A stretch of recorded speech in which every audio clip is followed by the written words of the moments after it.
सोनभद्र जिले की कई सारी खासियत है। खनन और खनिज में तो नंबर 1 है, लेकिन क्या जनता की नज़रों में भी ये जिला नंबर 1 हो सका है? क्या राज्य सरकार ने ऐसा काम किया है? और क्या है लोगों के मुद्दे? मैं इस समय हूँ एक फ्लाईओवर के नीचे। वाराणसी के आने वाले इस फ्लाईओवर की एक खासियत है कि इसे बनाया तो गया है, लेकिन आरोप और प्रत्यारोप का दौर इसी फ्लाईओवर से ही शुरू हो गया है। खूबसूरत इस फ्लाईओवर से सड़क का जाम भले ही आपको कम दिखे, लेकिन लोगों के दिलों में क्या ये जाम की जगह रास्ता बना पाया है? खुद लोगों से ही पूछते हैं। इस बार सोनभद्र के लोगों के लिए, जनता के लिए क्या होंगे वो सबसे 3 कारण जिसको सोचकर वो वोट करने जाएं? मैडम, सोनभद्र में बिजली पैदा होती है और सोनभद्र में बिजली नहीं मिलती थी, लेकिन जो वर्तमान सरकार है इस समय हेडक्वार्टर पे 24 घंटे, गांव में 18 घंटे बिजली मिल रही है। और गांव के विद्यालय जो बच्चे टाट पट्टी पढ़ा करते थे, आज वो ब्रेंच पे पढ़ रहे हैं और स्कूलों में टाइल्स लगा है।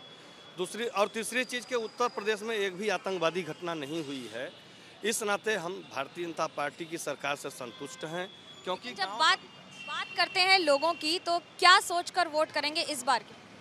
देखिए, मुद्दे तो कई हैं जो आज इस सरकार के अंतर्गत जो पिछली सरकार में बड़े पैमाने पर आदिवासियों की ज़मीन लोगों ने कब्जा किया 2002 से लेकर के और 12 के बीच में, आज वह योगी सरकार में उनको छुटकारा मिला है और वह अपने अपने स्थान पर आ रहे हैं। बड़े पैमाने पर आदिवासियों की ज़मीन कब्जा की गई थी। आपका क्या मुद्दा होगा इस बार वोट?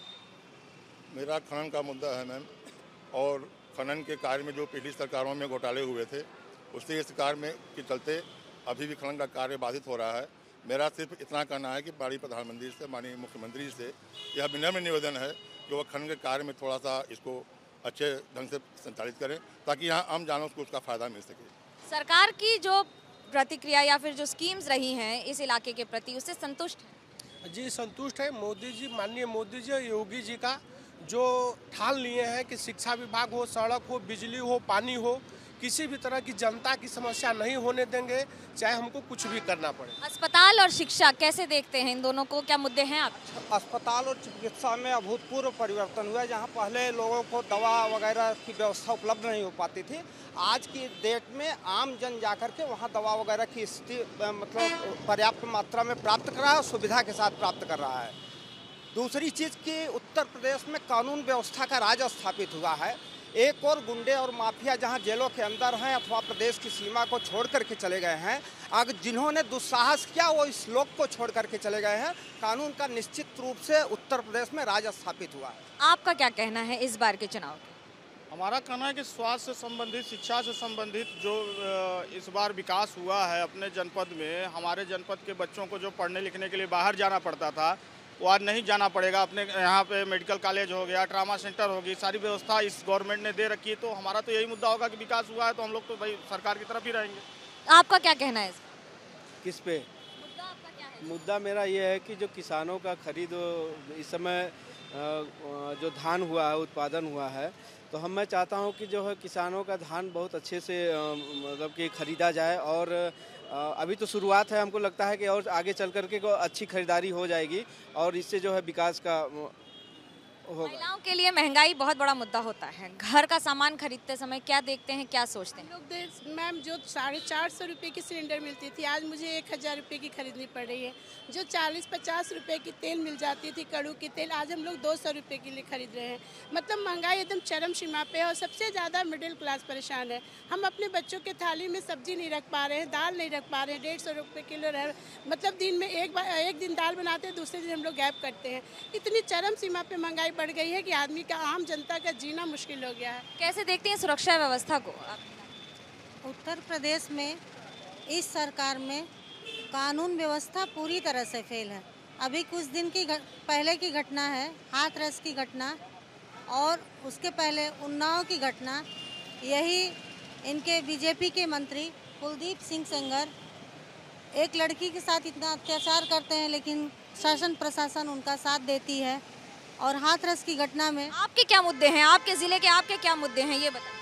हमारे यहाँ वर्ष 2019 में आदिवासियों का एक बहुत बड़ा नरसंहार हुआ इस बीजेपी सरकार में। निश्चित रूप से बीजेपी सरकार में कानून व्यवस्था ध्वस्त है और आदिवासियों के उत्थान के लिए कोई भी सरकार द्वारा कोई भी योजना नहीं संचालित की जा रही है। और उनके जो मेन मसले हैं, जो आदिवासियों की ज़मीन है, जिन ज़मीनों पे वो काबिज हैं, जो काफ़ी वर्षों से संघर्ष कर रहे हैं, उनको पट्टा नहीं दिया जा रहा, जिसका और यही नहीं, जिला प्रशासन के लोग किसी भी हर जगह आए दिन इस तरीके की घटनाएं जनपद सोनभद्र में दिखाई देती है, जहां दो पक्षों में संघर्ष होता है जमीन विवाद को लेकर। आदिवासियों के मुद्दे पे ये सरकार पूरी तरीके से फेल साबित हो रही है।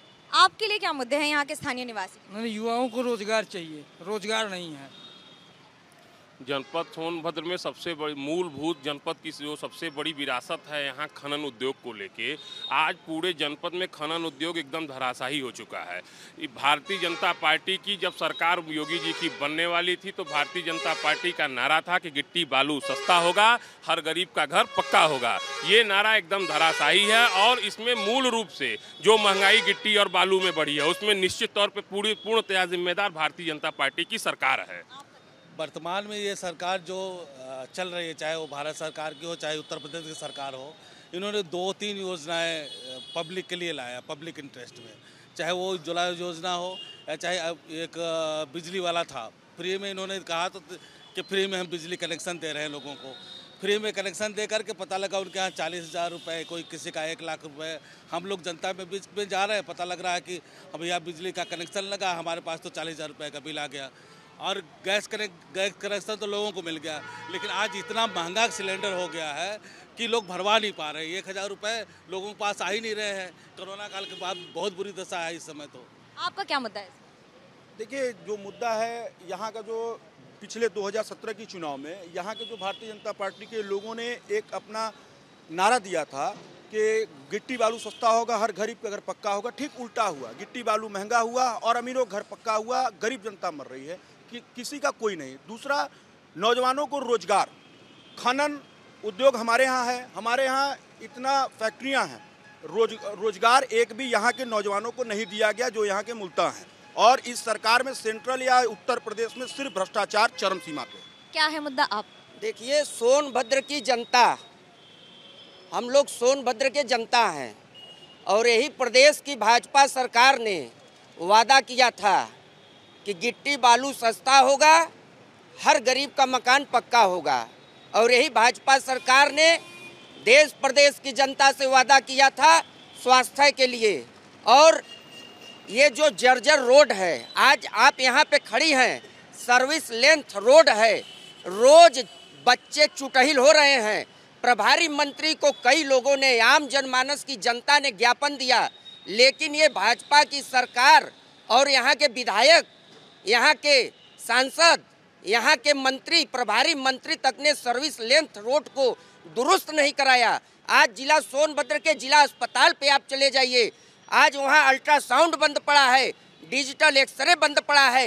यही बड़ौली चौराहे पे यहाँ देख लीजिए जर्जर रोड है। यही आप किस मुद्दे? हम लोगों का ये है कि यही वैश्विक महामारी में सरकार ने वादा किया था कि हर चीज सस्ता होगा।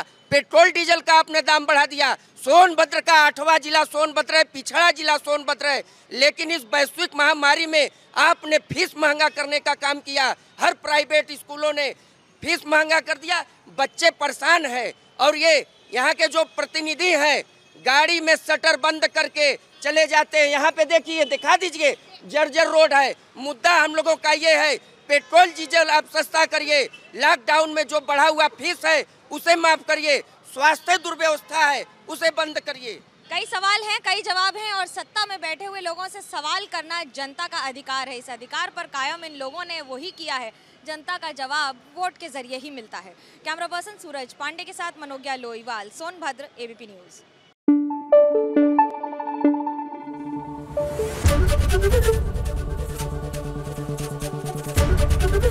एबीपी न्यूज आपको रखे आगे।